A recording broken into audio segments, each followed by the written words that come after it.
Got it. Okay. Thank you. Okay, thank you everyone for joining us to this September's Climate Change Working Party. I think the first official one we've had since May, since before the elections. We have had some unofficial meetings, so thanks all for joining us on this glorious sunny evening. Before we get started, just a little bit of housekeeping. I think I can't see everyone on the screen, so I'm going to ask Sam and maybe Debs to give me a bit of a hand, sort of keeping an eye out, you know, if anyone wants to speak. Ditto the chat function. I guess try and limit having a separate conversation in there. But if there is anything, you want to pick out, if you can just bear with me a minute, Councillor.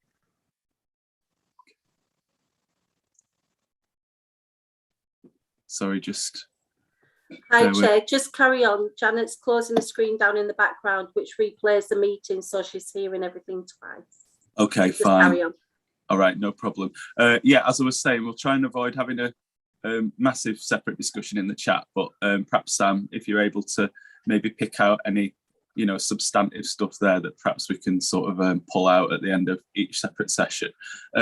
Just before we sort of go ahead, just to frame for people that are unaware, the group is going through a bit of a governance review at the moment. We've been doing some of that offline with some of the elected members so far. Sorry if we've not got around everyone. We're trying to, but you know, trying to manage myself and Deb's doing that in and amongst, you know, school holidays and leave and stuff like that has been challenging. But we will get to you. So sort of thanks for bearing with us on that.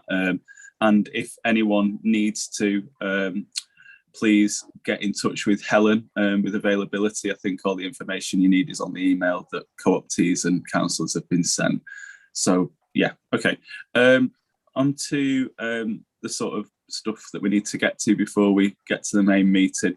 Again, I'll just say we're trying a few different things this time. So we've got some different presentations and perhaps some information about stuff that's happening on a local level, as well as a bit more strategic thinking. So we'll see if it works, but perhaps some of the wider thinking might come out once we've done the governance review. Do we have any substitutes nominated for this meeting? And apologies for absence. I guess I'm looking to admin or maybe Sam for that information. Councillor, through you, Chair, there's been no apologies for absence and there are no substitutes. Yeah, I've not heard anything either. Okay, thank you. I am aware, I've just had a message from Councillor Baker who's trying to join the meeting. Not sure if that's happened so far.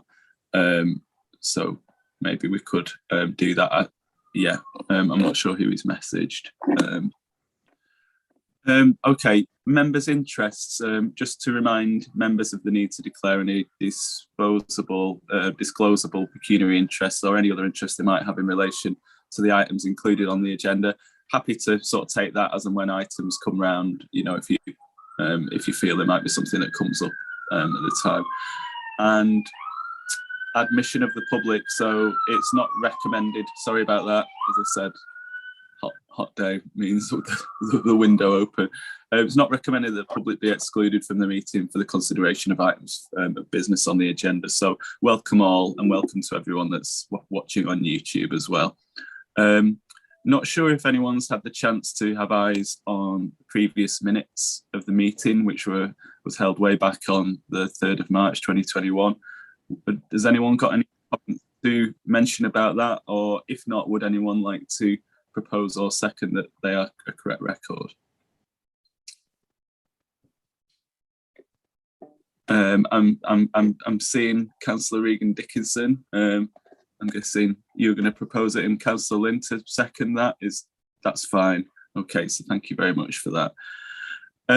Okay, well, I think, Sam, do we have all the speakers in attendance at this point, so we're able to continue? I think Chelsea from Tobin College isn't there, but she's just messaged me because she doesn't seem to have the Zoom link. So I've sent that on. So perhaps if we invite the Calder Rivers Trust to present first, and I'm sure Chelsea will dial on during that presentation. That's perfect. Yeah. So if everyone's in agreement, if we can just change that one around. So I'll yeah, as I said, trying a few new things and hopefully a bit of a presentation about what's going on from Andy Bray from the Calder Rivers Trust in terms of the Growing Resilience project. Andy, over to you. Let us know what's happening, and at the end of it, hopefully take any questions or sort of comments around the work that you're doing. Thank you very much. Over to you. More than happy to. Thank you, Scott. Thank you to the Working Party for inviting me. Really appreciate it. Am I able to share my screen? Is that possible? I'll give that a go then. Work, aren't we? Disabled at the moment. Okay, maybe that Andy needs permissions granting from committee admin.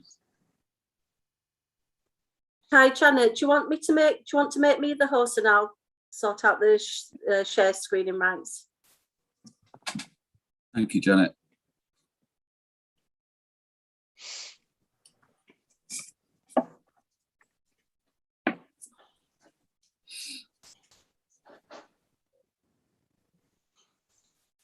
So while I'm waiting, I'll just give a little bit of preamble. Yeah, my name's Andy Bray. I work for the Calder and Cone Rivers Trust. We're an environmental charity that focuses all around protecting and advocating for the rivers and waterways in the Calder catchment, which covers Calderdale, Kirklees and Wakefield. So it's the Calder, River Calder, and also the River Cone and Home as well as the other smaller tributaries that feed into them. So it's an area of around about 1,000 square kilometres, which, yeah, big bit of space. I've been working for the trust for, it will be a year in about 2 weeks. So relatively new to the trust. And yeah, there are two of us, 2 employees, myself and Jane Rowling, who apologises for not being able to make it today. She's our Farm and Rural Liaison Officer, but I'll introduce us a bit more formally when I've got the ability to share the screen. And you can share the screen now, Andy. Great, here we go. So can you all see this presentation? I'm getting some nods. Cool. Yep. So great. Thank you again for welcoming me to come and speak to you guys this evening.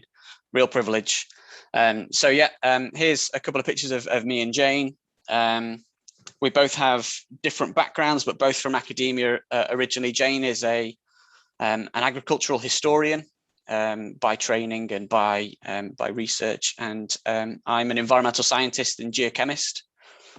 So the chemistry of where rocks and life meet water, essentially. But now we both work for the Calder Rivers Trust, and I'm going to tell you a little bit about what we do as a trust generally, but more specifically about Jane's role as part of the Growing Resilience project that was funded by the National Lottery Community Fund and started back in April, sorry. So yeah, as the Rivers Trust, our kind of remit is, as I mentioned earlier, working to protect and improve and advocate for the rivers and waterways in Calderdale, Kirklees and Wakefield. And broadly, what we're trying to do is facilitate and drive forward landscape scale, catchment scale restoration and improvement. And so this is not just about the natural environment and the river, but about the whole landscape and about society and how we interact with natural spaces, particularly blue-green spaces as well, and the value that they can add to us. So our main work is split into 3 kind of parcels. There's the River Health Project, which is the area of the trust where we do a lot of work with volunteers. It's our volunteer-driven evidence gathering arm. And so what we do is we have volunteers that go out and put nets in the river, kick the river sediment, and then collect all of the little invertebrates. So shrimp and little fly larvae and other such things that live in river sediments. And from that, we can get an idea of water quality and changes in water quality through time. So it's a long-term kind of low frequency monitoring where we can get an idea of changes in water quality through time. And that's really useful information for us to be able to understand and come up with, understand and identify problems with the whole of the river system and develop projects to try and address them. So that feeds into our our core work as a trust, which is around hosting the Calder Catchment Partnership, which is a partnership of I think almost 20 organisations and volunteer groups that is funded by DEFRA and the Environment Agency to kind of identify those issues and collaboratively work to try and address them and deliver improvements across the catchment. So we're the host of the Calder Catchment Management Plan, which we've currently been refreshing. And this is a plan which kind of sits really well alongside the Calderdale Flood Action Plan and the Calderdale Invasive Non-Native Species Plan, and that I'm hoping that we can try and work with Calderdale and particularly the climate change group to make it fit alongside the climate emergency, well, the plans that are addressing the climate emergency. So I was in a meeting earlier where I heard about Calderdale's emissions reduction pathway. And so trying to think about ways in which we as kind of like a catchment scale and landscape scale catchment partnership and a plan that sits within that can kind of dovetail with other activities that are going on to make sure that we are working together really efficiently and getting the best outcomes. And so one of the things that we do is identify projects and try and develop collaborative funding bids to deliver on those. And this kind of feeds into the development of the project idea for the role that was funded through the Growing Resilience project by the National Lottery, which is Jane's role as a farm and rural liaison officer. So I think it was identified that there was this gap between funding and information that comes at kind of like the council and higher levels, and actual farmers and landowners and those people who live in the rural communities that can benefit from these funding sources, benefit from this information, and make positive decisions and land management changes that have beneficial effects on the rest of the environment and on other areas of society as well. And so Jane's role is broadly about supporting that landowner engagement, providing landowners, farmers and rural communities with information for them to be able to make decisions and support them in terms of aiding and supporting their business development and business management as well. So I'll talk a bit more about that in a few moments, but these things all feed into one another to kind of feed into that overarching goal of landscape scale restoration that we want to see. So the Growing Resilience project is a project funded by the Community Lottery, the Climate Action Fund of that, and is around £300,000 of funding over 4 years that's split between the Calder Rivers Trust and the Countryside Service of the of Calderdale Council. So there are two project streams. There's one that I think you'll hear about in a future meeting from Calderdale Countryside Service around a sphagnum nursery. And the other project that we're leading on is in the application was called Carbon Farms, but is essentially around farm and rural liaison. It's around providing landowners with information on how they can work with the land to secure carbon underground and other things like that as well. So like I said, the council are leading on the sphagnum nursery, and this is all about growing sphagnum plugs. So sphagnum is a moss that you find on wet and peaty kind of environments, for moorland and peatland restoration, there's a lot of work that needs to go into planting this sphagnum, and so that project is all around a nursery to grow the sphagnum so that then it can be planted in the moors and uplands for that restoration. And Jane's project, the Farm and Rural Liaison project, is focused on partnering with farmers and rural communities to deliver sustainable land management. So the project deliverables largely relate to carbon storage, most of which will be in the soil, but we know from the way that we work with the landscape that healthy soils are what underpin a resilient landscape, both for agricultural economy, but for climate change and for coping with climatic stresses and flooding and stuff like that, and the water and ecological impacts. So we're really focused. Jane's work is really focused on the soil. So in the farmer rural liaison space in this project, Jane's got some projects that are ongoing at the moment that she's been developing over the last 6 months that I'll talk with you a little bit about now. The first is alternative grazing systems for horses. Jane identified quickly that those folk that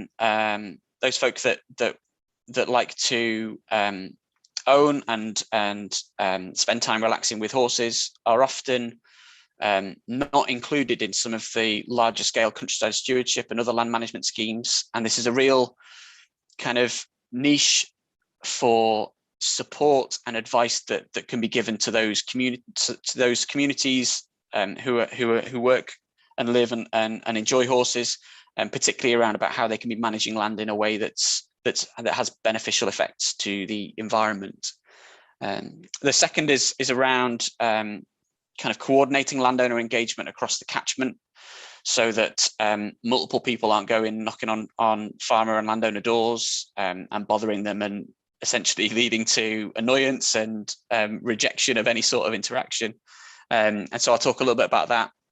Then Jane has been developing leaflets on water-friendly farming that we're going to do a mass mail out to farm businesses, farmers and landowners across Calderdale, Kirklees and Wakefield, which will have multiple benefits to what we see in the environment. And the final thing is something that Jane's recently developed, is the ability to go and do on-site soil testing to give some really quick and dirty results that are actually really quite useful for basic things of particularly grassland management in the uplands. So stuff to do with pH and liming requirements that soils need, which have benefits to nutrient usage and then soil structure, which the cascades from that are multiple benefits. So the alternative grazing system is all for horses, but it can also be applied to other animals that graze the land. But horses have a reputation for really damaging land, particularly soil, which they compact and can degrade. And when we get a lot of overland flow, that soil can be washed into the river systems, which has detrimental impacts both to the aquatic ecosystem, but also to flood risk. It can increase flood risk if we've got sediment going into our river systems. So one of the things that Jane's been working on is creating a free online course in collaboration with some alternative grazing researchers at the University of Liverpool and some consultants from a company called Equiculture.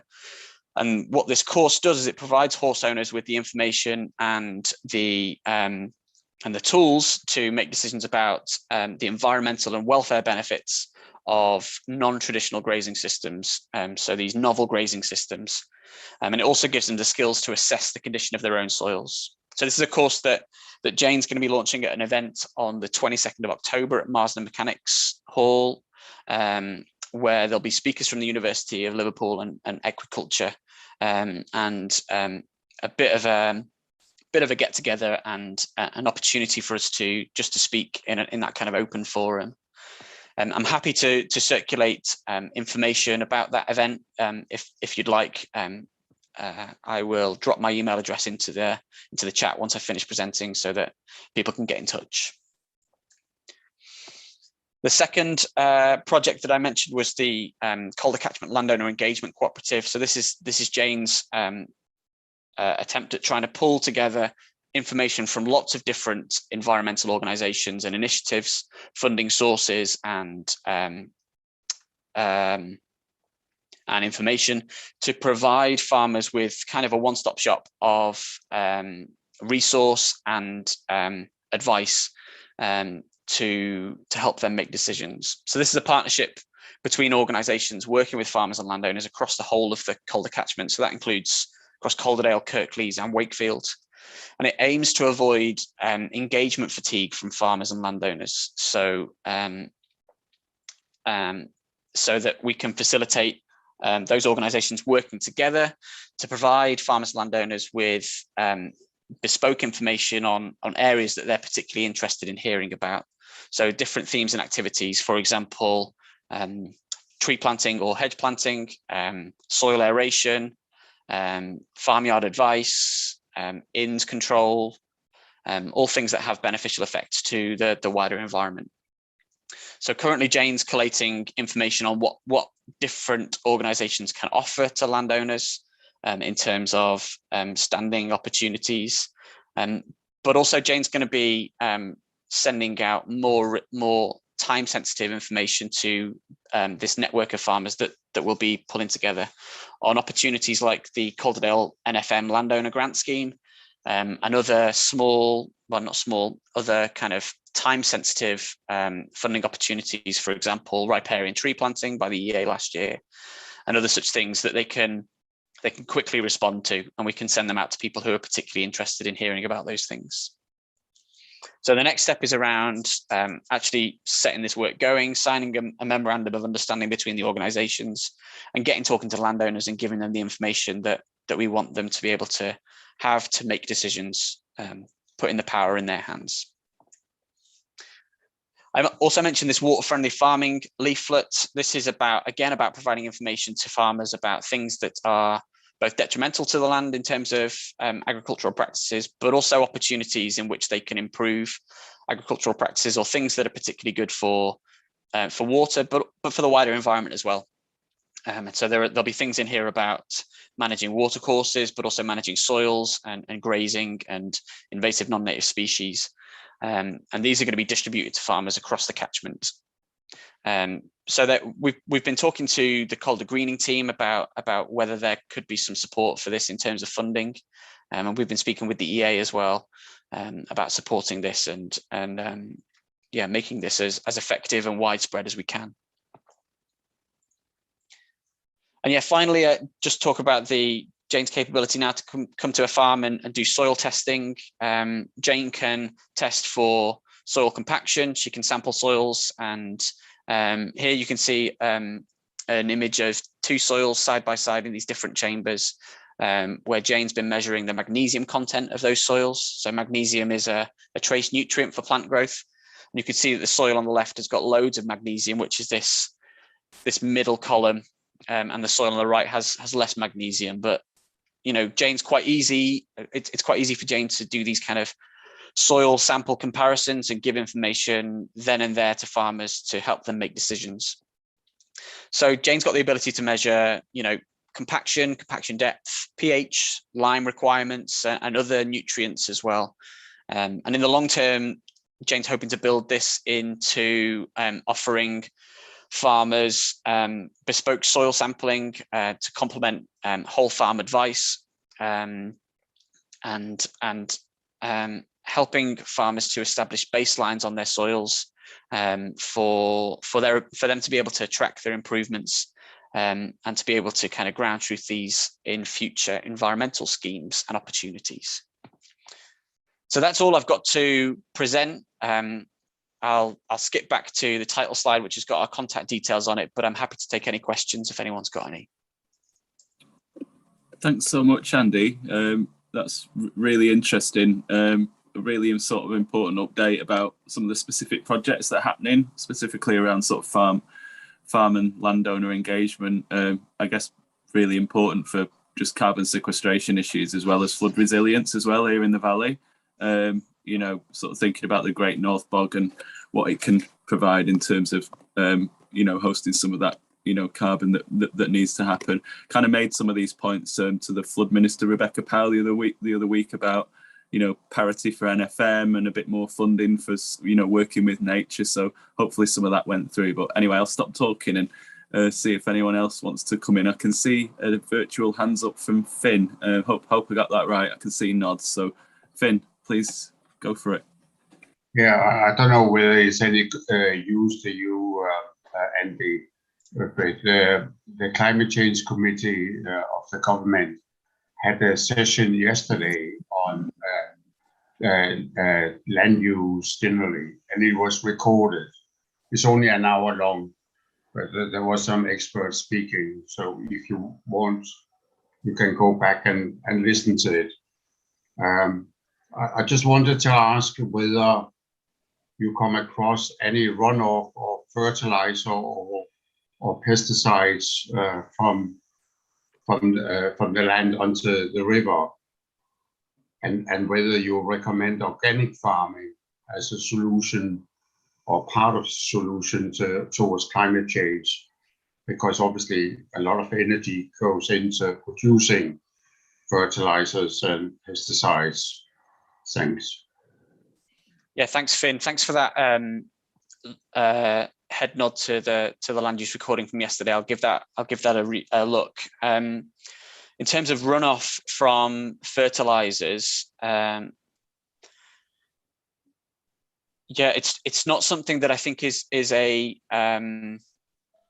something that we come across too often. Most of, if we're in Calderdale, most of the fertilization is muck spreading, and there are rules about when muck can be spread on fields in relation to how wet it's been and when it's going to rain again.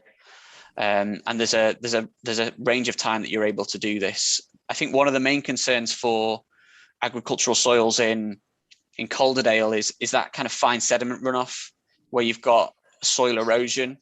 You might have heard the stats about soil erosion in some parts of the world. We're eroding 100 times faster than soil's being produced, and the UK soil erosion rates aren't as high as that, but they are significant, and that's partly due to how we're using them. One of the things that can be done to rapidly improve soil nutrient retention, so you reduce soil nutrient runoff, is liming soils. So one of the things that's really that we've got that's a really valuable ecosystem in Calderdale, particularly in the uplands, are acid grasslands. And when you put lime on acid grasslands, it makes them slightly more neutral, but it only needs a shift in pH of 0.5 pH units to get real improvements in nutrient retention, soil organic carbon production, and kind of water infiltration. So all of those things kind of feeding together to minimize the impact of fertilizer runoff, the amount of fertilizer that you need because the fertilizer stays around. And so that's kind of all in this idea around looking after soils and trying to make soils a bit healthier. But yeah, I'll look at a bit more about the use of fertilizers in Calderdale and whether fertilizer runoff is an issue. Thanks. Okay, thank you for that.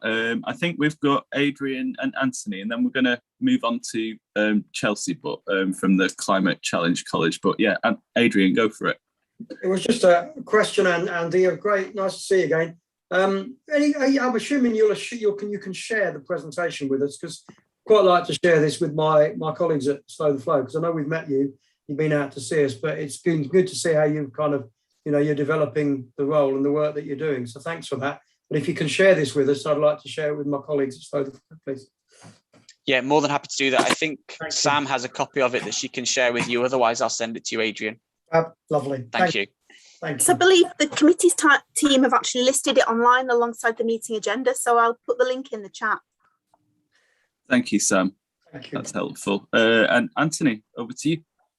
My point concerns I suppose the focus of funding on strategic purposes. I mean, when I saw the 300,000, I sort of fell off my chair there because Call the Future, which does part of the river stewardship work alongside Slow the Flow, but a much smaller organisation. We've got 10,000 for this year. We've run out of that, and we've got no funding at all for next year, which is not my point, because it doesn't really, I'm dealing with that elsewhere. My point is about the fact that have we, in terms of spending 300,000, and this is more to you, Scott, not to Andy, which is, I've been asking for the last 4 years or more, have we got a strategy that, or an analysis of the health of the soil, if you like, and the uplands and peatlands in the Calderdale district? Because if you want to try and really achieve what you need to in terms of the adaptation agenda and making sure that we're advancing the overall approach towards the uplands and soils and sequestration, then we need to have that basic knowledge. Now, it may well be, I mean, Andy, may and colleagues may know the answer to that, but I'm not aware of it. And we're surely at a huge disadvantage in terms of trying to focus resources where they need to. And as I said, 300,000, I just fall off my chair when I see that. If we haven't got a strategic analysis that says what we should be doing in what priority, according to what priority, and in what order. Thanks. Andy, do you want to try and come in, and then if not, then I can fill in the gaps or attempt to. Yeah, yes, Anthony, the 300,000 is an award from the National Lottery, and so it's not something that Scott or other councillors have had kind of like control over or direction on. It was part of a larger CNBC bid that went to the National Lottery, which they pulled a couple of things out of. The Growing Resilience project being one of them. But I think, yeah, you're right. Understanding that environmental baseline on the state of our soils is important. But we could spend a lot more than 300,000 trying to do that as a resolution that's useful. And I think that one of the things that I think is particularly important when we're talking about climate change and we're talking about the rural environment is that when you look at the literature, a lot of what is being asked in terms of landscape scale change is being put at the feet of landowners without them being part of the conversation. And I think it's really valuable that we've got this funding to support Jane engaging in landowners in a proactive and meaningful way that doesn't put them as people that have to deliver something, but brings them on board as partners to help co-design and deliver landscape scale, nature-based solutions to try and tackle climate change, be resilient to that changing climate, try and find ways in which we can be working to address some of the pressures that climate change is going to be forcing on us. Yeah. Thanks, Andy. Yeah, I mean, just to build on that, I think what you've said and what this group typifies and you know, the ERP emission reduction pathway work shows us that partnership working and everyone playing their part in terms of accessing funding, trying to change policy is going to be sort of key to all this. Clearly, some of this work has been done on a smaller scale by White Rose Forest while they're doing the rag rating about, you know, where to plant some of their trees, but a much wider piece of work does need to happen. And, you know, where that funding comes from, there's a question mark against that at the moment. Perhaps that should be something that we look towards all the other areas in and around West Yorkshire, or maybe in the Northern Bog sort of territory more broadly. I don't know, but yeah, I agree with you, Anthony. We do need a sort of more detailed piece of work, but where that money comes to fund it at the moment is a sort of big question mark. But happy to sort of follow that up as an action point about maybe a lobbying point for future.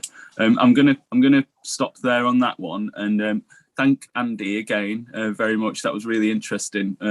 Obviously, you know, in terms of our land and the space around us is a, you know, specific way that we can take on climate change in and around Calderdale, and good to hear all the work that's been done around that. So thank you once again. Thanks for coming. Please feel free to stay, or if you'd rather not, that's entirely fine. We won't be offended. Okay, so on to another recipient of some of the National Lottery Community Climate Funding. Just want to introduce Chelsea from the Todd Climate Challenge College, who I think are now a week or two into their first curriculum. So welcome, Chelsea, and over to you. Thanks very much for having me. As Scott said, we are in week 2 of our course. So yeah, quite busy and exciting at the college at the moment. So I just wanted to join this evening to share with you, for people who don't know, who we are, first of all, and then tell you what we're up to. So the Climate Challenge College is based at Todmorden Learning Centre, or Todd College, and our course is the Green Futures course. So we are providing sustainability education and skills for people in the local area. This was, so as Scott said, it's funded by the National Lottery Climate Action Fund. And this was in response to the green skills shortage. So these are areas that have been identified where there will be a skills shortage in the future. So our course aims to prepare people going into the green economy. So we're based at Todmorden Learning Centre. It's a completely free course. It's for 6 months. We've already started, but we do have a second intake in January. We've got a focus on practical skills, but we're also covering some theory, so people have got a good understanding of the climate crisis, and anyone over the age of 16 can apply. So our modules cover a basic understanding of climate science and understanding how people can make small changes in their lives. Renewable energy, which is self-explanatory. Sustainable building, which also focuses on retrofitting existing buildings. And then the biggest one, I think, is the food and land module. So in that we cover different growing methods, but regenerative methods, so agroecology and permaculture principles. Natural flood management is a huge part of that. So a lot of what you've been talking about with sphagnum and things like that, and woodland management. And we also cover hydroponics as an alternative to outdoor growing as well. So for COP26, we wanted, COP26 is old news. The big news is Todd COP. We wanted to hold an event for local young people in line with the Fridays for Future Climate strikes, the school strikes. So it's on a Friday, and we will be inviting young people from local secondary schools. If they are striking on that day, then this is an alternative to going shopping for the day in Manchester, which I've been told some of them do. So our students are putting this event together, and we just want to get word out and invite as many young people as possible to join us for the day. As the students are planning it, I am not privy to all the details yet, but the rough times will be from 10 till 2, and we will be inviting local schools to bring a group of people to participate in the events. There'll be music and food and activities related to the climate crisis, understanding what COP26 is and what they can do to feel empowered and make a difference in their lives. So if you would like to have a look at what we're up to, my email is at the top, and there are social media pages for anyone who wants to have a nosy. If you have any questions, I might not be able to answer them. I can take them back to our students and share the answers once I've spoken to them. Thank you. Thanks a lot for that, Chelsea. Short but very, very sweet. Really pleased to see that up and running, and all the sort of work that is happening around there, and the fact that the students are really sort of co-producing the course alongside with you, I think is key to getting their voices heard, and great sort of time in advance of COP26 and all the hopeful amazing policy that will come out of that, fingers crossed. I can see, let me see here. I'm going to take you, James, first, because you've not had a question yet, so please go for it. Cheers, thanks for that, Chelsea. I was just wondering, what's the qualification that people get at the end of this course after completing it? It's not a qualification yet, unfortunately. We're still in the pilot phase. We hope that one day it will be a qualification, but we are in the process of becoming accredited by ASDAN. Right. Okay. So people do. So how do you access like a 6-month course full time if you're working or trying to? It's more for people who are not already in work, really. So people who've maybe left education recently and are feeling a little bit lost, not sure what to do next. And following our course, we want to get people set up with work experience placements or apprenticeships. Basically, our role is for them to help them figure out what their area of interest is and what they would like to specialise in. So we're making connections with local people working in the various industries that we've talked about, and want to try and arrange work experience, apprenticeships, help them apply for the next course to get a qualification in what they're. I think that'd be really good next stage, wouldn't it, to get the courses accredited and built into like the national quality framework? Because you know, you're starting off and fair enough, but you know, getting things properly accredited is, I think, really important for people in terms of their future employability. So they've got that on 6 their months CVs. is a lot of time to give to something, so we want to worthwhile. And pretty, you know, if you're looking for work, I mean, some people might be able to have 6 months where they're independently, they've got another source of income, or perhaps they're claiming on universal credit. But for a lot of people who are looking for work, that it'll be hard to access a full-time 6-month course. So maybe like some other part-time or some evening things. Yeah, that's something. And in terms of a school, like there's no way I'd advocate my child having a day out of school to attend things. And it's a shame it's not on a weekend so that I could take my child along to that, because I think doing stuff you know, when children are meant to be in school getting an education is a bit irresponsible personally. So, you know, I'd like to see something at the weekend so that people can have their kid in school Monday, Friday, getting their qualifications, and then come and learn about the climate on a Saturday or Sunday outside of school hours. So that might be another thing to think about as well. Okay, thanks for that. Finn, I can see you smiling there, and we can see you now. You're not hidden in the darkness anymore. Yeah, sorry, I'm not sitting at home. It was just to say to Chelsea and everybody else, actually, there's a demonstration in Manchester on the 12th of November on climate change, and some of the young people might want to come to that, as well as a public meeting in Martin Royd on the 9th of October. So it was just to encourage young people to get involved outside the college as well, if they can. I think it's one of the most optimistic things that are happening in Calderdale, what you're doing. So good luck with it. Thanks. You. Thank you very much. Debs.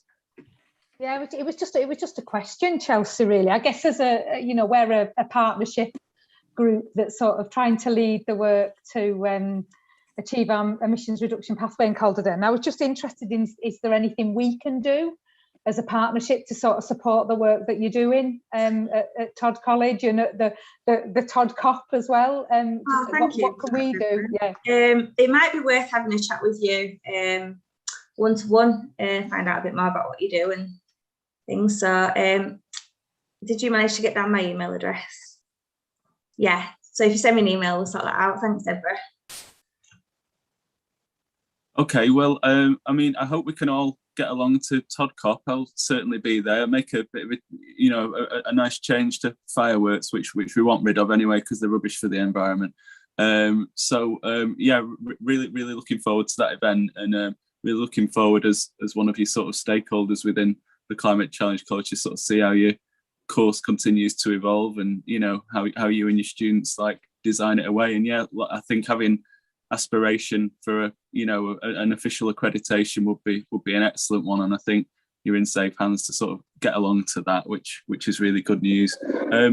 Jez, I can see your hand up there as well. I just wanted to ask Chelsea. I've been speaking to Jenny beginning of the week about making that that COP, so that Todd COP could form part of what they're trying to do across West Yorkshire, is to combine some events along with the themes of the COP26, and anything like that seemed to be a good idea. So it'll help.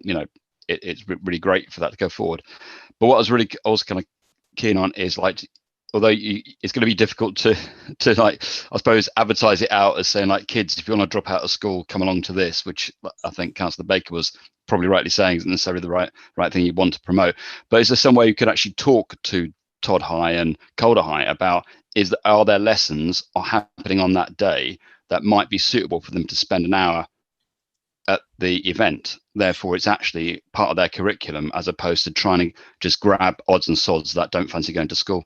Yeah, so that's something that I probably didn't explain fully. We were hoping to reach the youngsters via their schools, so advertising it to the schools rather than the young people, and saying, if you would like to bring a group to do some sessions with us, or we could run some online activities for them to join with remotely, or we could even provide some resources to schools who couldn't make it in person as well. Great, that's good. Good to hear that. Fantastic. Jenny? Yes, well, first of all, I just wanted to say well done to everybody that's been involved, because I'm sure it's kind of like it's been a lot of work. I think the modules that you've got, the 4 modules that you put up really sound very, very interesting. And it was just a point to say that, I mean, this may have already been happening anyway, but in terms of what you were saying about wanting to actually organise work placements and possibly even apprenticeships, particularly given the kind of funding for Kickstart and so on that's available to businesses wanting to take young people on, it was just a sort of a reminder that it's probably 5 or 6 years ago now, isn't it? I'm looking at Jez and Sam, that we actually did an investigation, I think it was under the Place Scrutiny Board, of green businesses. And we came up with a list of approximately 60 businesses that were involved in some shape or form in trying to tackle climate change. And they're everything from companies that are involved in the installation of solar panels and so on and so forth, to people involved in LED lighting, to lots and lots of different things. Now, it was fine. That piece of work must be at least 5 years old, but we did have some quite interesting sessions there. I believe Councillor Baker might even have been involved in that. I can't remember, but I just thought it was worth going. I mean, you may have already done that, Jez, but it's worth going back to that and making sure that database of 60 odd businesses in Calderdale that are already involved in some shape or form in that. Obviously, there's been a lot more. There'll be a lot more that have started since then, but at least there was a database of established businesses that it's probably worth approaching at Todd College if you haven't already done so. Thank you very much. Thank you. Where would be the best place to find this list? I would contact Jez. Okay, thank you. I would contact Sam. Oh, there we are. She's going to be around for longer. I was just thinking, I've got no idea where that is, but Chelsea, I will start searching for you. Thank you. It's Well, it might be something that West Yorkshire Combined Authority might have something on that in terms of their kind of like a kind of green products and services list. They might have an idea what businesses we've got. We've got it, and dare I say it, although everybody thinks that, although everybody kind of wants to get away from paper, I do actually still have some paper from 5 or 6 years ago. So I'm going to see if I can find it and dig it out. Okay. All the best. Very good. Debs, is that a legacy hand or is that? It's a new hand, Chair, if that's okay. I'm just listening to the conversation and just thinking about the potential connections between what we've heard from Andy and what we've heard from Chelsea, and just whether there's a connection there potentially around some of the learning, around some of the work that Andy's shared with us that can be integrated into the work that Chelsea's been telling us about. Just a thought about those. Felt like there might be a connection there, but you may well have made it. You may well have made that connection previously. Yeah. So Andy's had a couple of meetings with my colleague Lydia, and yeah, absolutely. And you as well, Chelsea. We've met as well. My technology let me down a little bit on the day, unfortunately. But yeah, thanks for that, Deborah. Yeah, Jane and I are contributing to some of the modules that Chelsea and the guys are running at Todd College, but also myself and Chelsea's colleague Lydia have been trying to work out whether there's an opportunity for us to set up an apprenticeship scheme within the Calder Rivers Trust for 2 roles. One would be working with the environment, so working in Jane's team on environmental land management, and then another team working in and around the water environment. So there are 2 apprenticeships that we see as possible, and we're just working out whether it's feasible. Yeah. Excellent. Okay, that's perfect. Good to see there's some synergy going on there, as we knew there would be. But yeah, it'd be good to see that evolve and hear from you another time, maybe after your course is concluded and as you get deeper into your funding there as well. Okay. What I'm going to do is I'm going to thank you again, Chelsea, for coming, and Andy. As I said, both happy for you to stay, and if you want to teeter off away, that's entirely up to you. We won't be offended, but thank you for coming. It's really interesting. Very much for having me. Nice to meet you all. No problem. So yeah, onto the agenda. So the next bit is my report, and what I'm going to try and do here is just in a little bit. I'm going to call on a couple of people to maybe pad out some of the information. So clearly, since the last time we met, climate change and climate emergency is still a corporate priority right at the top. We've sort of reaffirmed that within May. So nothing has changed there in terms of that, but except to say that we now have emission reduction pathway and associated works ongoing with that to help us know what policy and know what spend we need to have to attach to that.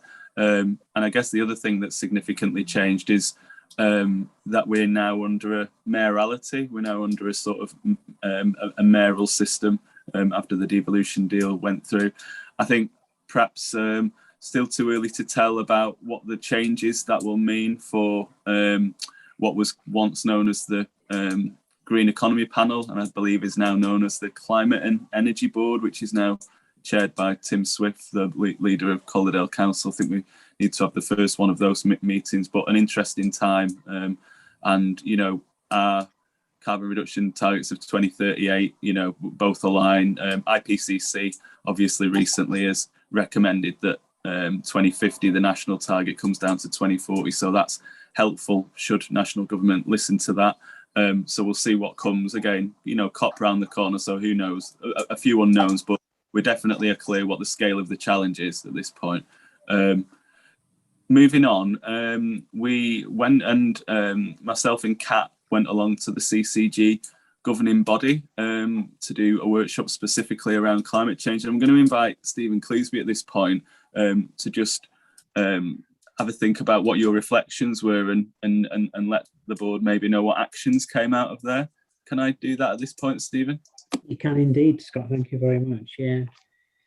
I was just trying to rack my brains. I thought this might come up at some point, trying to rack my brains what we actually decided to do. It was a very engaging conversation. Of course, there was lots of support from health colleagues around this agenda. We are keen to learn and to contribute as much as we possibly can, not just as a CCG, but as a Commissioner of Services and, you know, an influencer of all these organisations that exist in Calderdale and provide services like CHFT and Swift and primary care, general practice, etc., etc.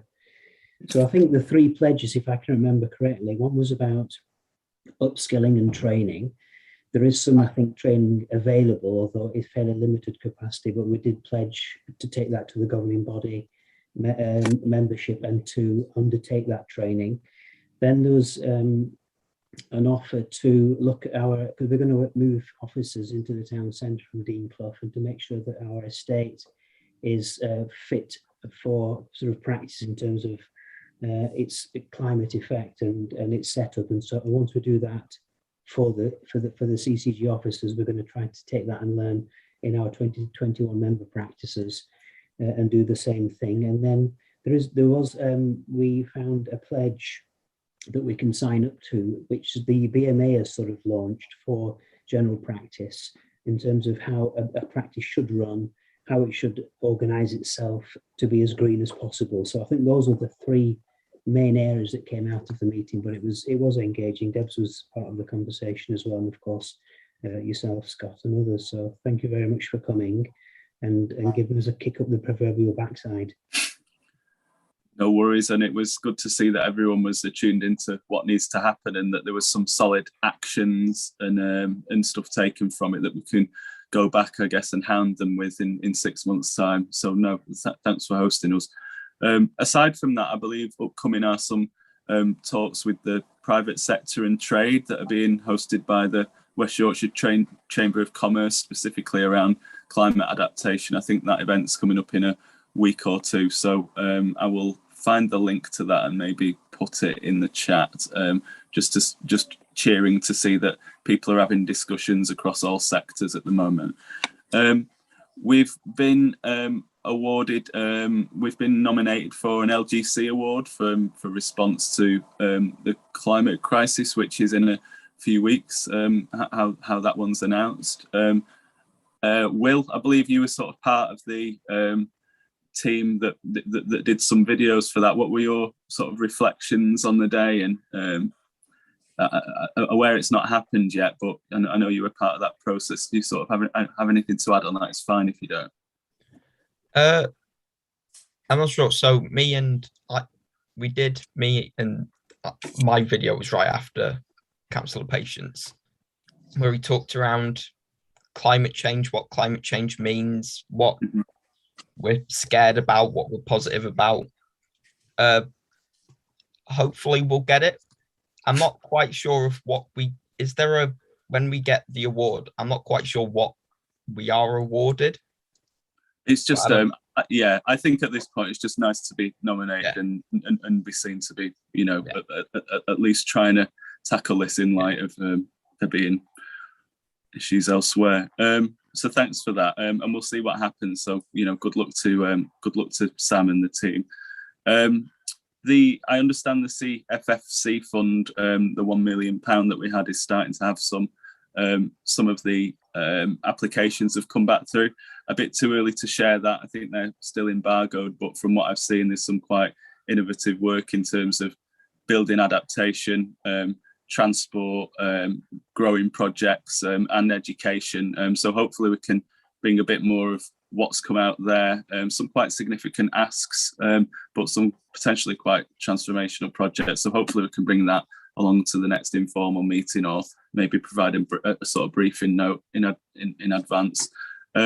The divestment motion that you brought last time moved through to Cabinet and was resolved through full council over the summer. And I believe a few other local councils are doing similar. So we will see if the pension fund listen to that. I understand they have plans to move towards a divestment model, but maybe this might accelerate that. Let's wait and see how that one plays out. Interested to see how both Hebden Royd Town Council and Todmorden Council both have roles up for climate emergency officers at the moment, which should help them do some of their work and ambition in climate emergency. I think they are both doing interviews next week, so hopefully those people will be in post relatively soon. I think the biggest one though is the fact that we've published our emission reduction pathway work. I think it really sort of sets out the benefits, but the difficulty in sort of getting to net zero, and the improvements in air quality, safer streets, healthier food, and all the other things that are sort of required within. On that, we're obviously currently preparing an action plan, which will be our part of that. The ERP is something that's a Calderdale-wide document and not entirely ours, but our action plan, I think we're going to try and use a bit of an innovative approach, working to sort of make our strategy as accessible as possible, really, for all interests, so that they understand the work we're doing and what they need to do, but also provide access to the data and scientific modelling for those of you like I know who are out there that want to go a bit more in depth. Want to ensure that we can keep up with the changing policy landscape, because clearly things are changing on a weekly, on a quite frequent level. And doing that, I guess, with a bit of a modular approach to the document, with sections that are a part of a transparent annual review. So starting with a more sort of visual representation of what we need to do, going into a little bit more of a deeper one. Anthony, I believe that the ERP document is now available on the council website. I believe it's up there and published now. I'm talking more obliquely about the action plan that we're developing at the moment that isn't out there. So yeah, hopefully when that's out there, we can all sort of take a look at it. And I know that's being developed at the moment, but is very much sort of in its infancy, in terms of how we develop it off the back of the publication of the emission reduction pathway. Happy to sort of take any questions or comments, but equally mindful of the time. It's 6:05, and I want to call on some of you guys to let me know what practical things have been happening, especially interested in coming to some people who haven't been heard yet. Patrick, thinking of you and a few other people. So unless anyone does have questions, and I'm happy to pause there, shall we move on? Anthony, anyone? No, I'm not seeing any signals, so that's fine. Okay, so this is where we sort of ask some of our members and co-optees what's been going on in terms of your projects and anything you'd like the board to be aware of. in terms of the work you're doing. Patrick, do you have anything for us from your world? Yes, a little bit of an update. So a couple of things. We were successful working with yourselves at the council in securing some of the first money from the Green Home Grant Scheme for us to do retrofit actions on 60 of our worst performing properties across the borough. And we have until next March to deliver those. That funding's been quite difficult because it's been a little bit hand to mouth.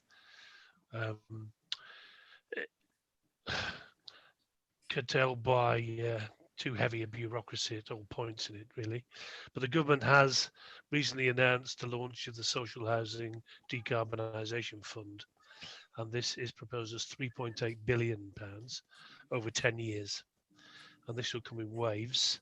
The first wave has been announced, and that is out to competition at the moment. And we are involved in a collaborative bid with the Combined Authority for West Yorkshire.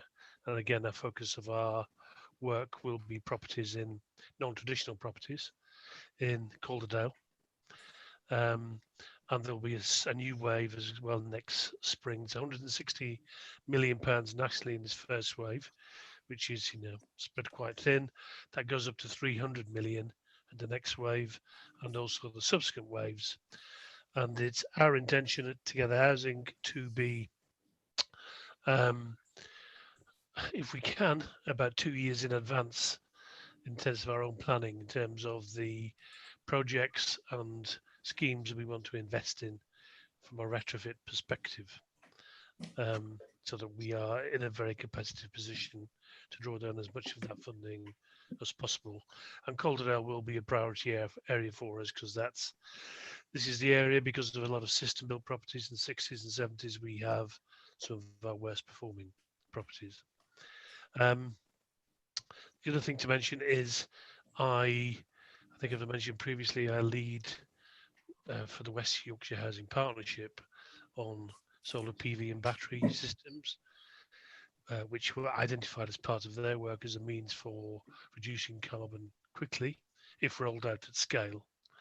So there's a dialogue going on between all the housing partners and the Combined Authority to look at how a significant investment package could be put together to roll that out quickly, with potential investment rather than grant from the Combined Authority.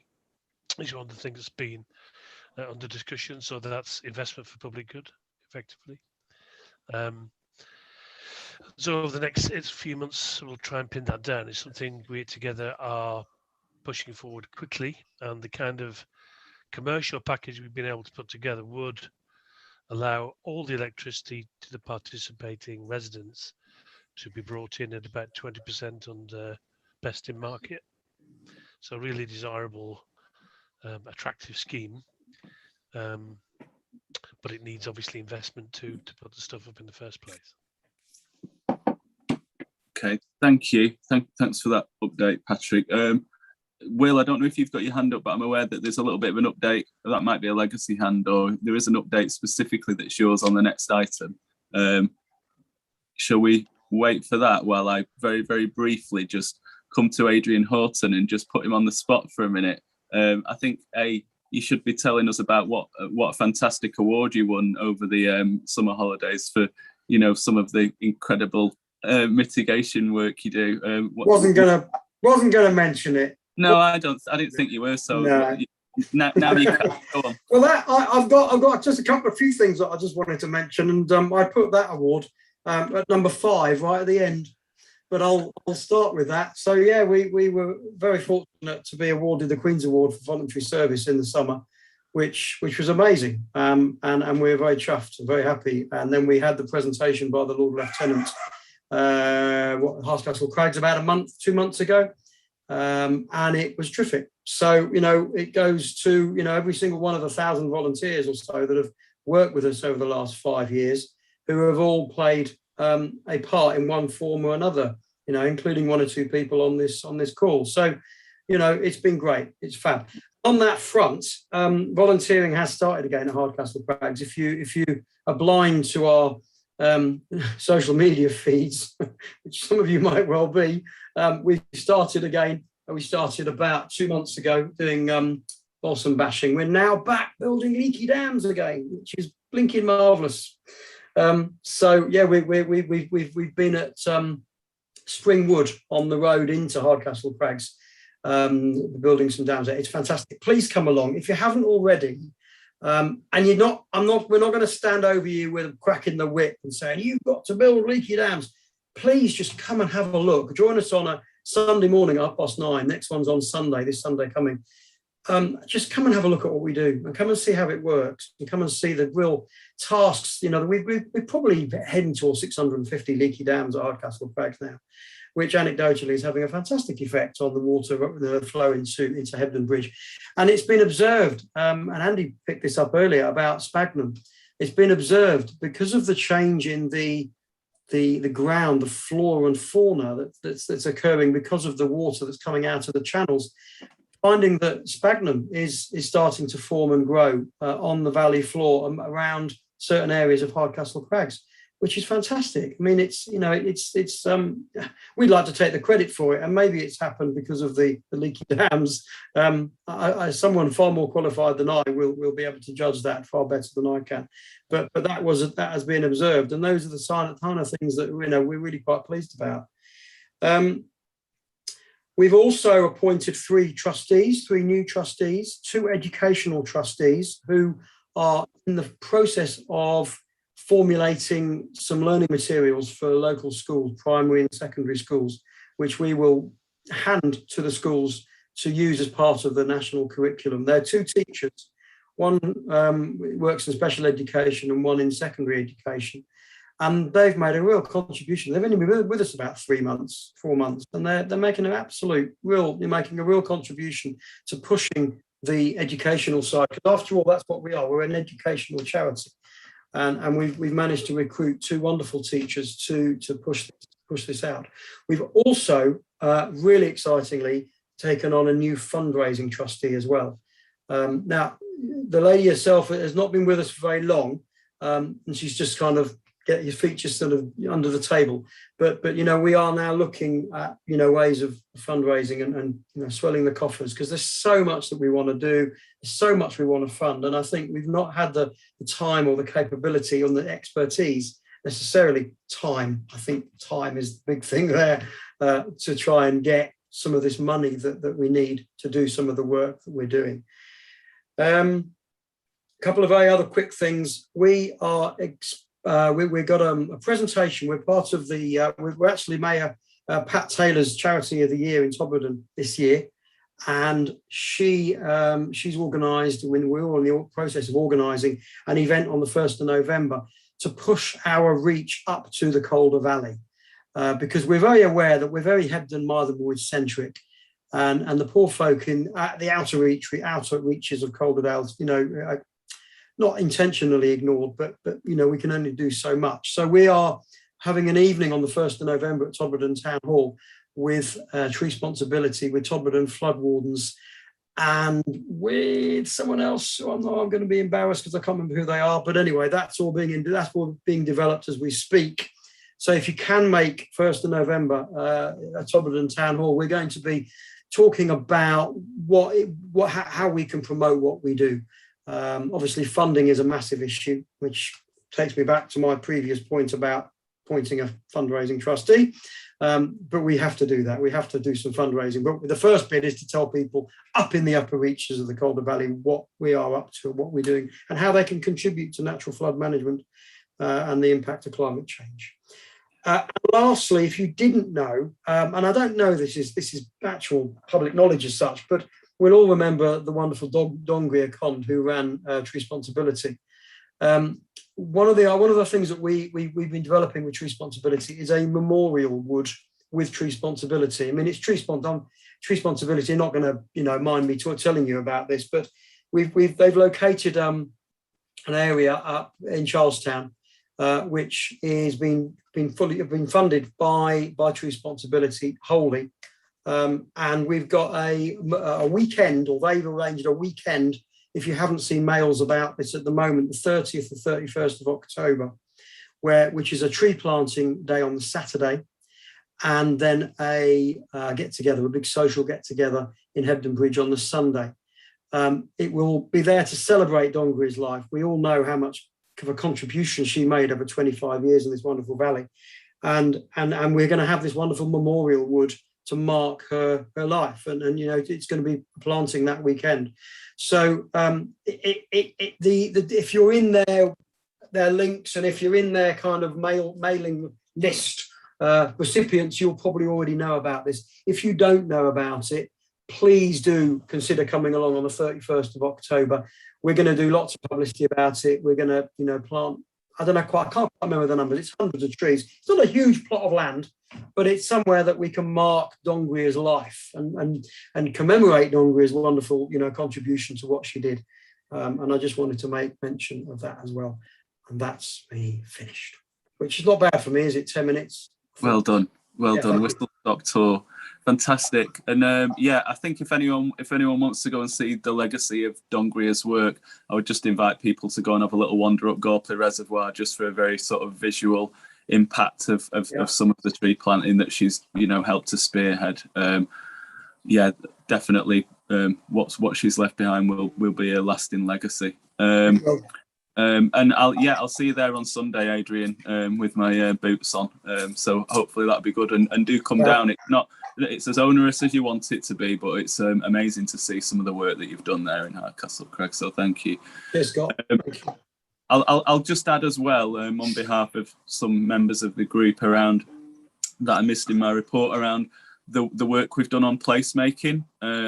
Professor Peter Roberts, who's not with us at the moment, has been feeding into that project and helping to lead it. And thank you to the councillors on this board who've been involved in the workshops, really making sure that we're putting climate change and the voices of our communities at the centre of planning guidance, to see how the borough will grow. This is all about air quality, the supplementary planning documents that will sit on top of the local plan.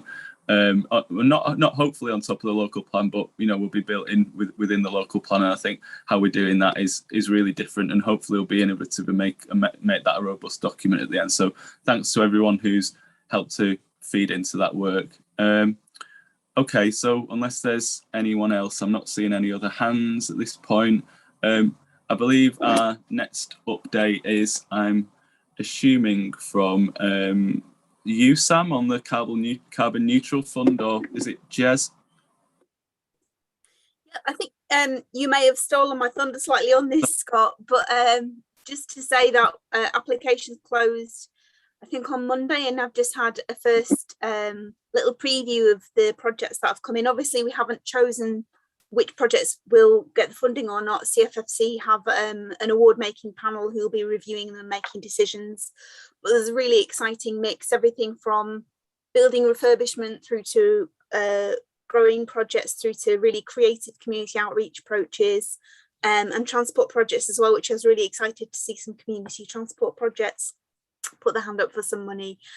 In total, we've had applications for £290,000, and there's actually only £125,000 in this round, which means there might be some quite difficult decisions to make. But I know CFFC were almost hoping the fund would be oversubscribed, because that for them is evidence of need, which they can then turn around to, and they have plans to approach high net worth donors, which I think is quite an exciting phrase, to try and grow the fund and actually encourage people to put money in alongside the council's funding and alongside the funding that CFFC are putting in. So if anyone in the room would like to donate to the Climate Emergency Fund, it is open for individuals to sort of make one-off donations or monthly donations, and it's something I want to talk to sort of staff at the council about, because I think when we get to see the projects that will be up and running as a result of the money, it's really very exciting, and it's enabling communities just to take climate action without waiting for anyone else to get involved. So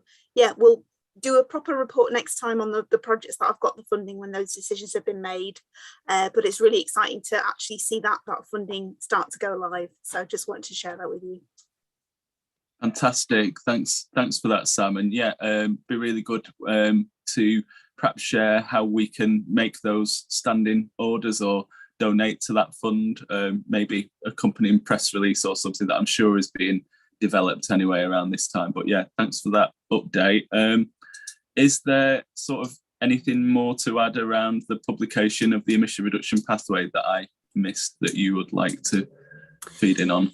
No, I think I've actually covered that in the chat, but just to say it briefly for anyone watching, it went live about 3 weeks ago. We didn't publicise it because when we sent it to Web Team, they flagged that the infographics within the report weren't compliant with accessibility guidelines, and also that the graphs needed alt text. So my colleague Emily's been working really hard on those features, and we've just about finished the revised version, which I just need to check through, and then that will go live, and I will happily send the link when the new version goes up.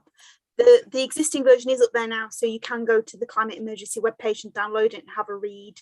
The new version will just look slightly different. It will still contain the same content. So yeah, it's exciting to get that in the public domain as well. So go and have a look. Fantastic. Anthony, I can see your virtual hand up.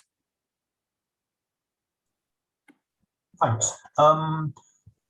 Scott, when you were talking about this earlier, you mentioned action plan was now being derived from that.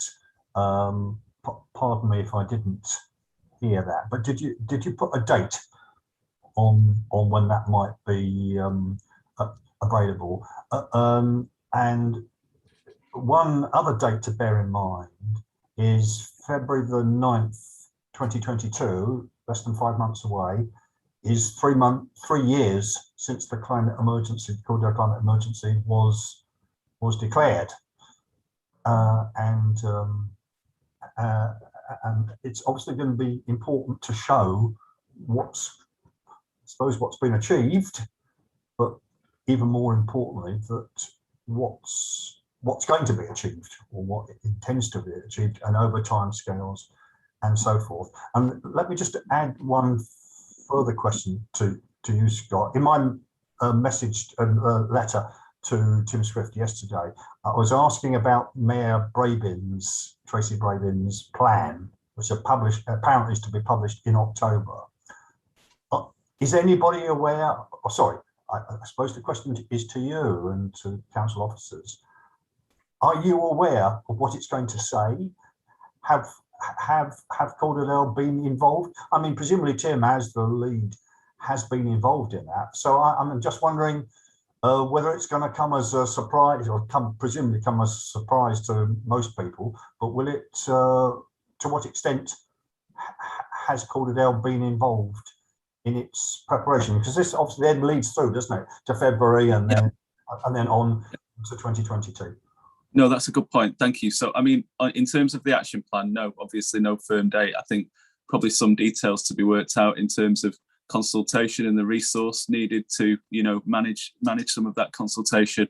And clearly the sort of like 3-tier approach in terms of accessibility, having a infographic based document and then something deeper and then a technical document that no doubt, you will read and other people, with a want to read such technical documents. In terms of the other stuff, in terms of the Tracy Brabin stuff, I mean, great question, and I think a really sort of prescient one, really. So, I mean, in terms of interaction between, when that is when Tracy's bit is publicised, I think clearly pre-devolution, our involvement has been as part of the Green Economy panel and sort of that level of development, but we are obviously under a bit of a different auspices at the moment. My understanding is that, it's still going to be, I'm sorry, you've just disappeared off my screen, so I'm going to bring you back because that was distracting. Is that, the intention is to deliver it still in October. One would hope that Mayor Brabin would continue with with hopefully all of some of the strict recommendations of the ERP, and hopefully go even further. Hence, her 10 commitments heavily mentioned, funding green jobs, tackling the climate emergency and such. What I've suggested though, Anthony, off the back of your email, is that I meet with yourself, Councillor Swift, and one of the support staff from Wicker in advance of that and in advance of our meeting that we're doing in terms of governance, to just answer some of those questions a bit deeper, and so that actually I myself can have another understanding about that as well, and so that I think we're a bit more informed before that announcement happens. I hope that's sort of acceptable. Yeah, perfect. Okay, right. So yeah, thank you for that. That's the publication of the emission reduction pathway. Any other questions on that, or can we move to question time? Deb. No, it was Councillor Lynn's trying to come in. Sorry. Thank you. Thank you, Kat. Yes, thanks very much. Yes, I just wanted to say how much I appreciated the being copied into the letter which Anthony had sent to the leader, and I think, you know, somebody who had to kind of endure the green economy working party, the West Yorkshire Green Economy panel for a number of years, I kind of have to say I echo some of the points that Anthony made in his letter. I also think that there's a really important challenge. I think it's on the second page of your letter, Anthony, where you talk about it's no good. Basically, what you're saying is, as far as the issue about transport emissions goes, and we know that those are responsible for about a third of all of the emissions that we're talking about. The West Yorkshire Combined Authority and the Mayor, for which the Mayor now has responsibility, have really got to kind of, you know, take that very seriously, and it's got to translate through to what's being said about transport, about road schemes and all the rest of it. So I just wanted to kind of like support what you were saying, Anthony, and I think the idea, Chair, of you meeting with Anthony and perhaps with the leader to explore some of those issues a bit further, I think is a very good one. Thanks. Councillor Patience, can I just thank Councillor Lynn for saying that? And I know sometimes these words might appear to be critical. I was talking to the Yorkshire and Humber Climate Commission today on their transport work preparatory to the launch of the Yorkshire and Humber plan on the 9th of November, and I was equally blunt in what I had to say there, probably even more so. And it simply is incumbent on people who may have some degree of expertise to make these points. It would be wrong of me to sit here and to remain silent, and I'm sure you appreciate that that's the reason why I do these things. We are fitted with thick skins here, Anthony, and very much appreciate the challenge. It's what helps us get better. So no, yeah, entirely. And just to say, I've been doing some work with the Climate Coalition on their resilience work, and it's good. But yeah, there are gaps there. So no, I think the challenge is welcome and thanks. So appreciate that. Thank you, Anthony. Appreciate I've missed an item on the agenda, and that is the star that is Will Solomon there, and the update on the ACE Awards. So I'm very, very sorry. The floor is yours. And then I will move to Councillor Lee. Sorry, I missed Will, so I'm going to move to him first, and then invite you back, Councillor Lee. All right, thank you. Am I right to do? Ella's got an update on Ella's the other youth council member that's joining us. Is there an update on the Flood the Valley with Fun event we ran, and then a couple of stuff around COP26, Wicker, and then obviously ACE Awards. Ella, do you want to start? Can do, yeah. So we hosted a flood event at the Orange Box not so long ago, it was a few weeks ago. It went really well. We raised over £70. I can't actually remember exactly. It was over 70, wasn't it? 71 quid and 20 pence. Yeah, so around 70, yeah. A little bit over 70. A little bit over 70. It was just pretty good for the amount of guests we have. I think if we had had more time, we probably could have got more people in. But from the time we had, it went really well. I want to thank Anthony for coming as well, and for Adrian and Slow for sending Holly Lynch. That was really good. And we hope to do another one soon, hopefully. Cool, thank you. I think another positive is we were the first event after COVID that the Orange Box did, and we didn't break any rules or anything. So hopefully they'll be more open to doing events and stuff. So I think we kept Orange Box happy, which was good. On just very quickly on Wicker and what's happening with setting up a youth combined authority, similar to what's got in South Yorkshire and Greater Manchester. I think 5 of the 10 mayoral areas have them. We're currently in the process of trying to get some sort of proposal together to take to Wicker and the mayor with different young people. Something that has come up recently, or something that we'd want, is have youth co-optees on some of the committees. I think there were 4 that we identified. There were cultural and arts, transport, the new green economy one, the climate change, energy and environment, and skills and jobs. And we wanted to have this because essentially it's worked very well in Calderdale with, so me and Ella on here, Pranitha, our MYP, is on youth scrutiny.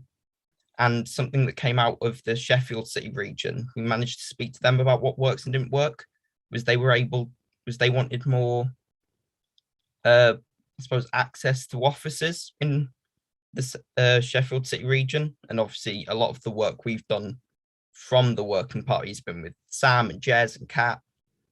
So that's sort of what's happening with that. On COP26, and this is sort of quite exciting, I think. So RICA, the Regional Youth Climate Assembly, partnered with Leeds University and the South African Institute for International Affairs to come up with The Ripple Effect, which is a film around young people and their experiences of climate change. We are running a workshop at COP26 on the 8th of November, which we think is in person. So we'll be running that. It's an hour long. It's talking about how we made the film, our experiences, youth activism, climate change. So that's sort of the big news that's coming up in COP26. And obviously Youth Council has been working with the Climate Challenge College and the council around TODCOP and making sure ACE has a presence there. On the ACE award at the moment, where it stands, yesterday I had a meeting with Shannon Jackson, who's the Solar for Schools rep that we've been talking with. And essentially, ACE at the moment is sort of ready to go, which we're glad about. And on the 23rd, there's a climate action training that Kat's running with school governors, and ACE is going to have a bit at the end of there talking to them. ACE is going to have a presence at TODCOP so we can get as many people involved as possible.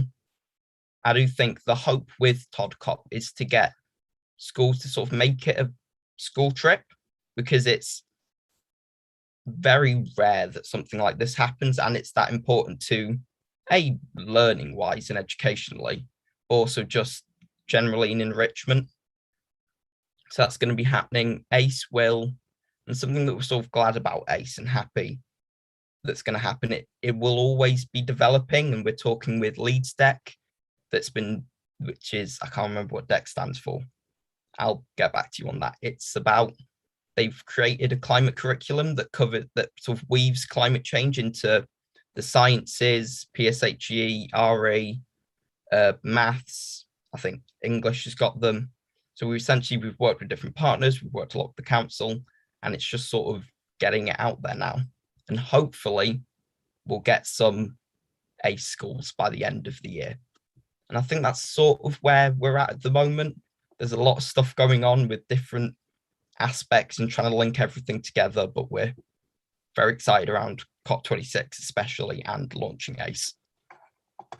That is fantastic. I mean, I don't know about anyone else in the group, but I think what you're doing is so exciting, and I cannot wait to see some of those events. And I know there's a few people here that are going up to COP as well that, you know, will hopefully get along to your event. I know I'll be there, perhaps not sure of the dates yet, but Finn, do you want to come in?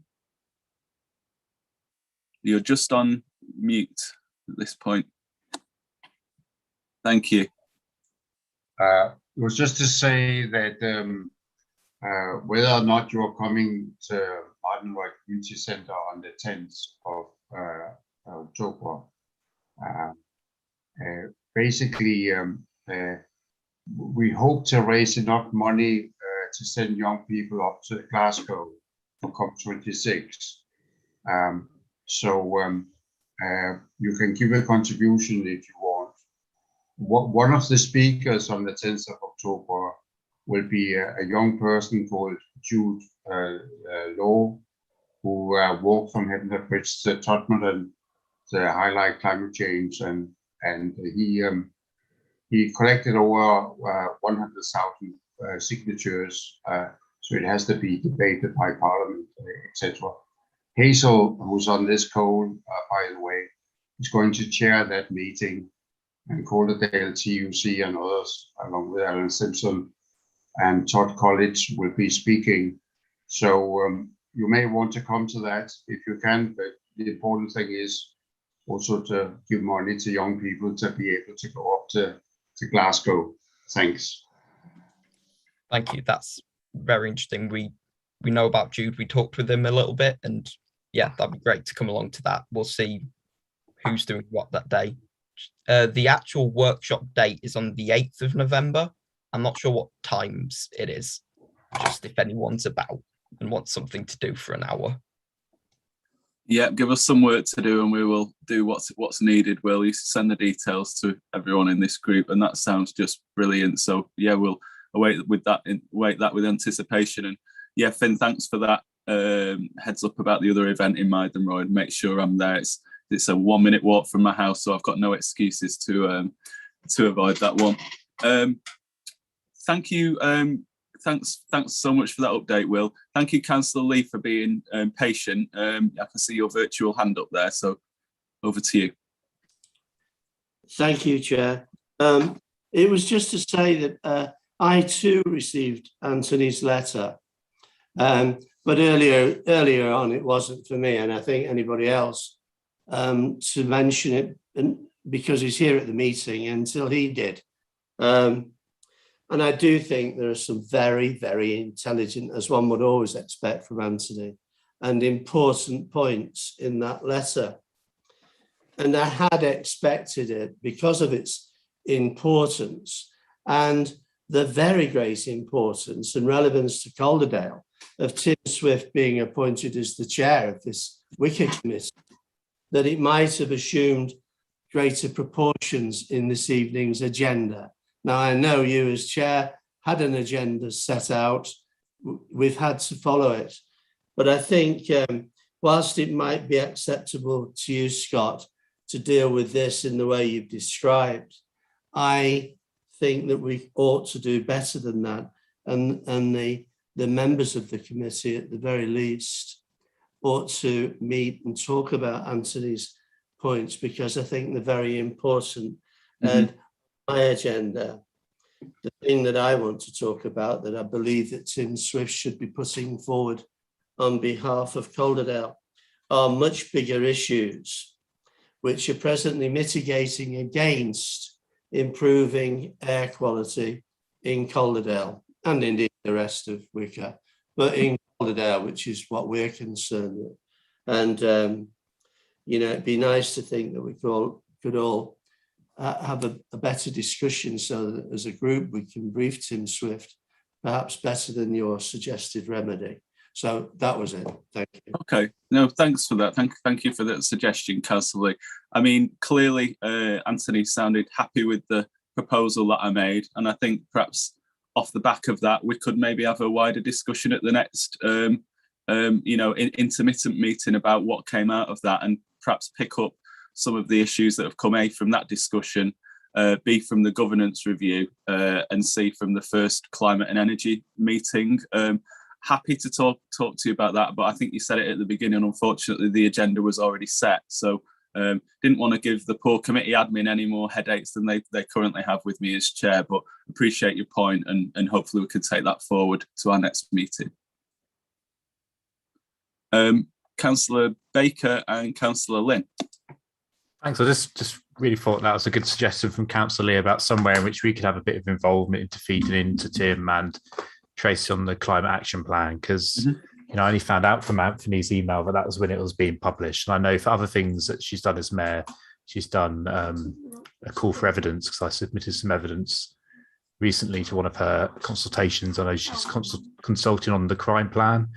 that's going to go out, but I haven't seen any consultation over the summer on her climate action plan. So it would be good, I think, in addition to Friends of the Earth, other representatives on Calderdale Council and perhaps even members of this climate change working party could speak to her or feed in, have some like democratic way of feeding into what goes into the plan. I'm not sure if it's going through the scrutiny process on West Yorkshire Combined Authority. I'll have to follow that up and see if it's going to scrutiny first before it's been published.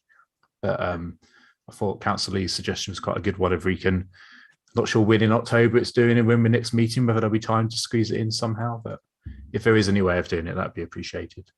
Yeah, we'll take that on board. Thank you, Councillor Baker. Councillor Lynn.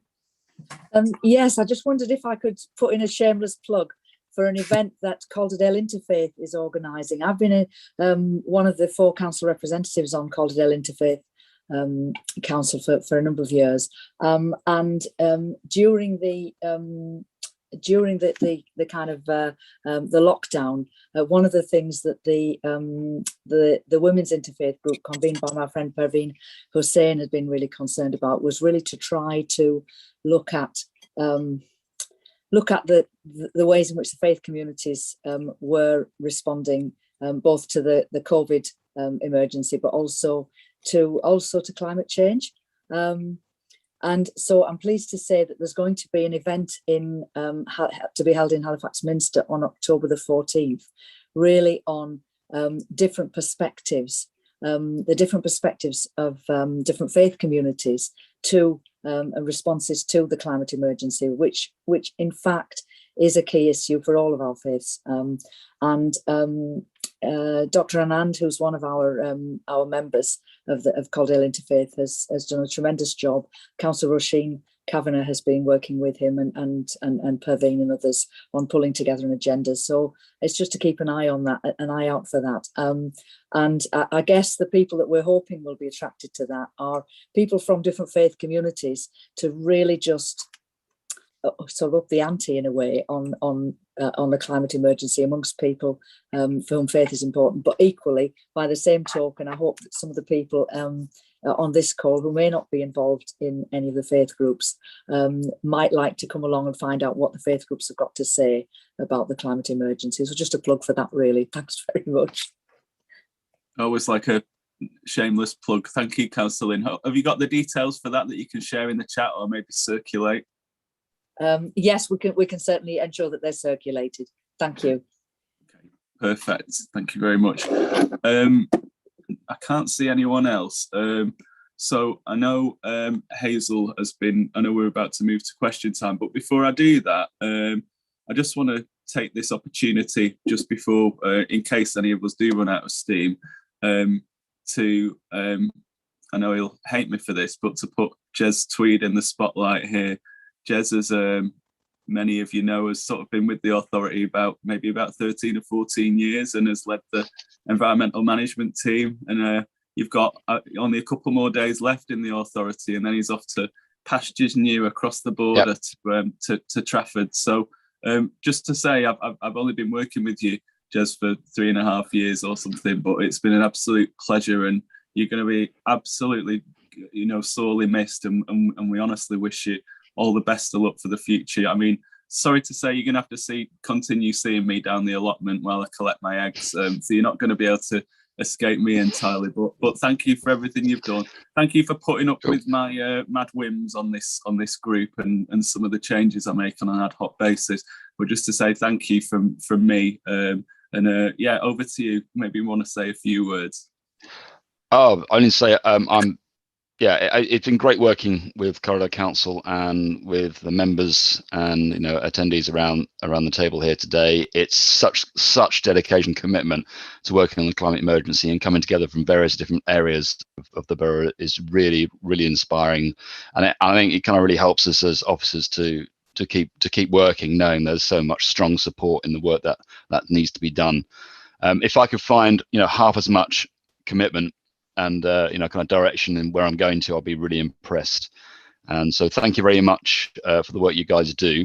And no doubt, as I live in Calderdale, I still care about what happens here, so I'm going to still be part of it. And yeah, I look forward to seeing you with occasional egg and those lovely shorts you wear as well. Thank you very much, and amazing. Good luck for the future, and thanks for everything you've done. I think you leave behind a fantastic legacy, and and do continue to push us from the outside. We'll sort of welcome your expertise whenever. Yeah, I think I just say that Sam Saxby is going to be taking over the role from me as Green Economy Manager. So I think welcome to Sam to the job, and good luck. Cheers. Thank you very much. I think lots of nods and claps and stuff there. So yeah, much appreciated from everyone else.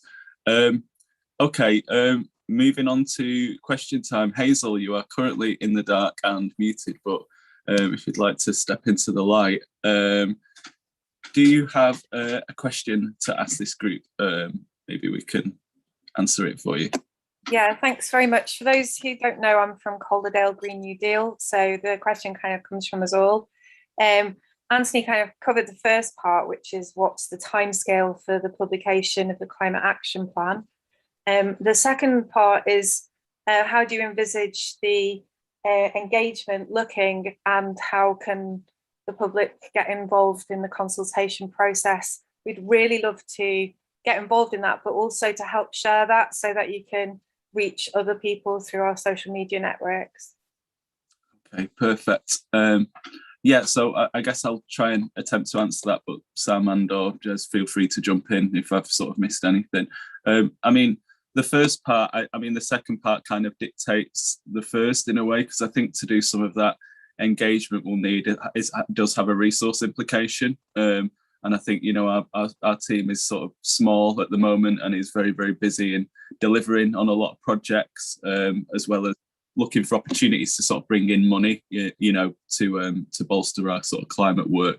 So I think while we're designing these sort of quite flexible and adaptable ways as a sort of action plan, it's key that we do gather some of those key voices. But I think it's important that we make sure at the start that we have the right people around the table, and that we also have the officer resource to make sure that happens. I mean, as I've just said, Jez is about to leave, so we've got flux within the team. So I think, yeah, we just need to make sure that we're doing the right thing. Sam, is there anything sort of to add there around the development of the action plan and the consultation aspect of things? No, I think that's fair. I think it would be really good to come back to this group about the action plan and the consultation, because I think quite often we use these words and we assume that we've all got the same definitions in mind. But actually, when I started thinking about what goes in a climate action plan, I started having lots of questions about how much detail it would go into, what time period it would cover. And at the end of the day, I think it'd be really useful just to sit down and think about who we want to reach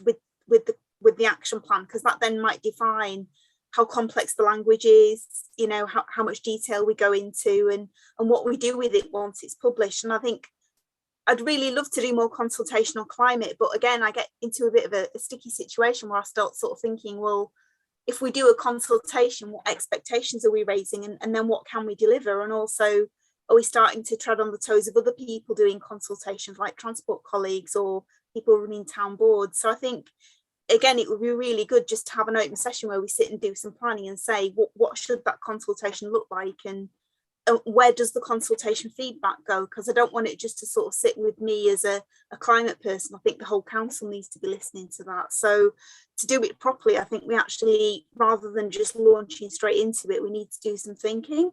But I think it will be amazing to work with you, Hazel, and the Green New Deal team to sort of reach out further, and other community groups as well, because when we do consult, we need to really make sure it is not just the usual climate suspects, but I'd almost want to not label it as a climate consultation. I want to be a bit sneaky and actually say it's a consultation about, you know, the future of the borough, and just to try and get people excited about that and get them really thinking about what they want the future to look like, rather than people switching off if they feel they don't understand climate, then they don't want to get involved.